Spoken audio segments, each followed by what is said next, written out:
퇴직을 준비를 했어요. 코로나 기간 동안 21년 10월 오픈을 하게 되었습니다. 월 매출은 평균 1,000만 원, 성수기 때는 상회하고 나만의 영업사원.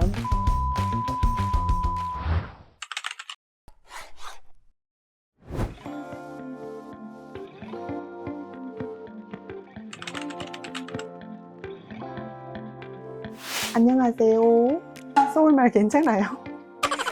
편하게 하셨어요. 편하게. 자수놀이 강주아입니다. 컴퓨터 자수하는 곳이에요. 커스텀부터 기관단체, 개인부터 강공서, 소량부터 대량까지 구별 않고 주문이 들어오고 있는 상태고요. 직장 생활을 20 몇 년 하고 생각을 좀 깊이 할 때가 있었어요. 인생이 얼마 남지 않았으니까 다른 일을 해보면 좋겠다. 이제 유치원 어린이집에서 25년을 근무를 했기 때문에 유치원 선생님, 보육교사들이 어떤 앞치마가 필요한지를 잘 알고 있다고 생각해서 앞치마를 만드는 일을, 그리고 스마트 스토어에 그걸 팔고 이런 일을 해보려고 생각을 하면서 이제 퇴직을 준비를 했어요. 코로나 기간 동안 퇴직을 하고 한 10개월간 집에서 재택으로 하다가 임대료를 내도 되겠다는 그런 수익이 재택 기간 동안 있었어요. 그래서 2021년 10월 오픈을 하게 되었습니다. 내가 조금 스마트 스토어와 블로그 정도는 알고 회사를 해야 되겠다 생각을 하고 숭고라는 사이트를 통해서 스마트 스토어 하시는 선생님을 먼저 만나게 됐어요. 어린이집까지 방문을 하셔가지고 수업을 했는데 보통 무슨 소리인지 못 알아듣겠더라고요. 내가 못 알아듣는구나. 그래서 한 분에게 한 번 더 배워볼까 싶어서 숭고를 다시 검색을 했는데 그때 나타나신 분이 박주혜 선생님이십니다.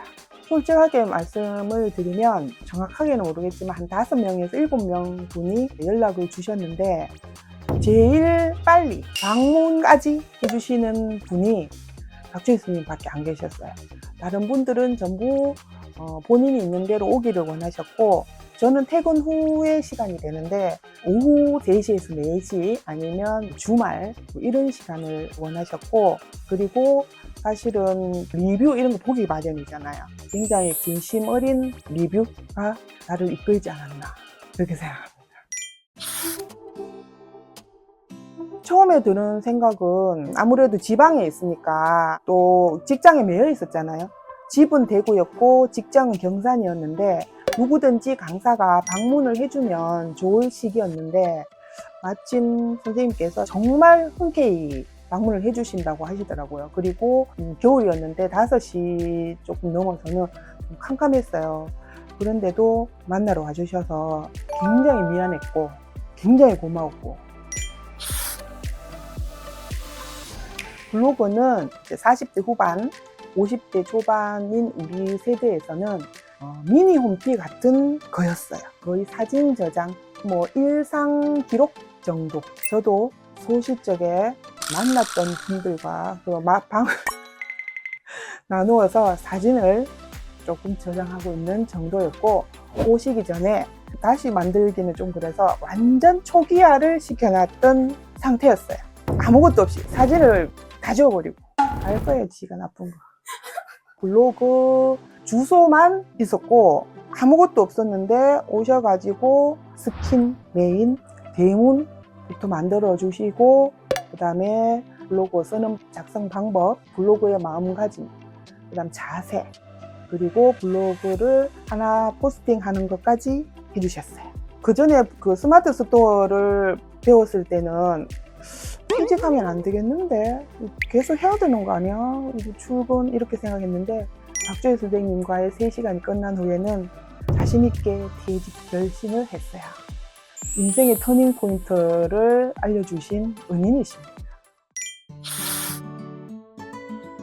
아이에게 첫 걸음마를 가르쳐 주셨고 한 발 뛸 때 용기를 주셨고 10발자국 갈 수 있을 때는 더 멀리 갈 수 있게 손을 잡아 주셨고 도움을 주신 분이라서 마음속 깊이 항상 생명의 은인이라고 생각하고 있어요. 그리고 선생님이 동안이시라서 동생 같아요. 친동생. 나 여동생이 없거든요. 어떤 때는 진짜 친동생 같이 고민을 말할 수도 있고 고민을 들어줄 수도 있고 그런 사이라고 생각합니다. 나의 이제 평생 가야 할 직업을 할 수 있게 해주신 분이니까 잊으면 안 되죠. 첫 수업을 들었을 때는 블로그를 정리를 해주셨고 어떻게 써야 되는지를 알려주셨다면 이제 두 번째 원격 수업일 때는 첫 번째 수업에서 내가 놓쳤던 부분, 구성이 좀 넓어지게 해줬다고 해야 되나? 그냥 쓰는 것만 알았다면 두 번째 원격 수업에서는 조금 사족을 붙일 수 있는, 그 다음에 세 번째 선생님이 블로그를 잠시 진단을 해주셨는데 난 알지 못하는 이유로 블로그가 조금 산으로 가고 있었는 듯해요. 그걸 어떻게 아셨는지 선생님이 그걸 캐치해가지고 다음에서 몇 프로 검색, 네이버 모바일에서 몇 프로 검색 뭐 하여튼 그런 게 있더라고요. 그걸 보시고 아직도 생각나요. 이렇게 되면 안 되는데 하시더니 지금 잘못 가고 있다. 이렇게 되면 나쁜 블로그로 빠진다. 무엇을 정리를 하고 어떤 걸 좀 방향을 이런 쪽으로 좀 틀어라. 이렇게 해주셔서 다시 회생하는 시간이 있었죠. 나에게 맞는 솔루션을 주셔요. 내가 이게 필요하면 알려주시고 이 길인가 저 길인가 헷갈릴 때는 그 길을 안내해 주시고 오직 한 분입니다. 그분 원픽. 그래? 너무 고마운 거죠. 사람 살렸죠. 뭐 물론 잘 만드는 거 중요해요. 그렇지만 안 팔리면 그게 무슨 의미가 있어요. 그걸 잘 팔리게 해주시는 분이니까 그렇게 표현을 할 수밖에 없습니다. 네. 마케팅 굉장히 중요합니다. 90% 이상이라고 생각해요. 완제품을 가지고 와서 파시는 분도 마찬가지고 내 제품을 만들어서 판매를 하시는 분도 마찬가지고 내가 여기서 이 일을 하고 있다는 걸 마케팅이 아니면 누가 알 거예요. 내가 아는 지인도 한두 번이지 못 사줘요. 나는 이 일을 10년이고 20년이고 오래 해야 되는데 지인에 의존해서 동네 사람 의존해서 절대 안 됩니다. 왜 남한테부터 팔아야 되는데 남한테 팔 수 있는 기회는 마케팅이죠.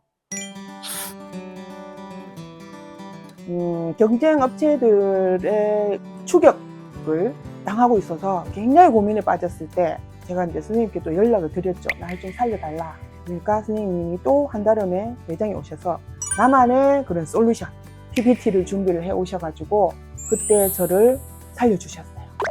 나만의 영업사원 블로그가 뛰고 있어요.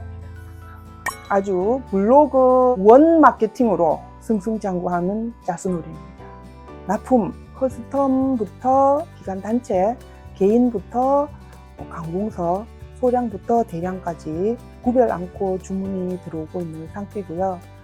마케팅은 오직 블로그만 하고 있고 월 매출은 평균 1,000만 원, 성수기 때는 상회하고 비수기 때는 한 달 정도, 평균에서 한 20% 정도 빠집니다. 이거 이렇게 해줘도 되나? 5번째 주문장입니다. 자, 여기 보시면 한 바닥에 하나, 둘, 셋, 넷, 다섯, 여섯, 일곱, 8개의 주문을 받을 수 있어요. 24년 4월 17일 첫 주문, 7월 6일 토요일 마지막 주문. 그래도 이거 엄청나요. 왜냐하면 8칸이거든. 8칸인데 다 써간다니까. 5번째.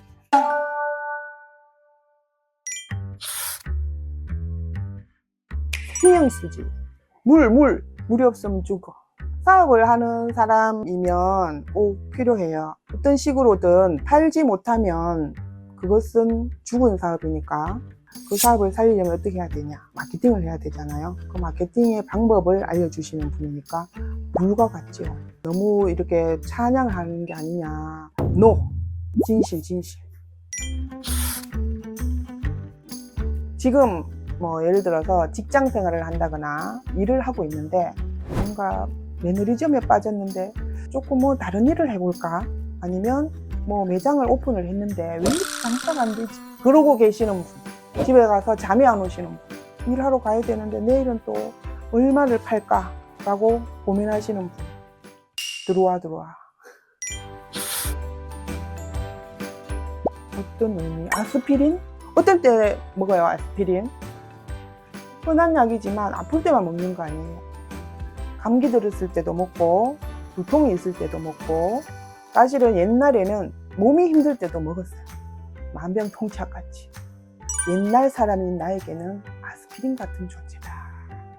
거기에 물까지 마시면 얼마나 좋겠어요.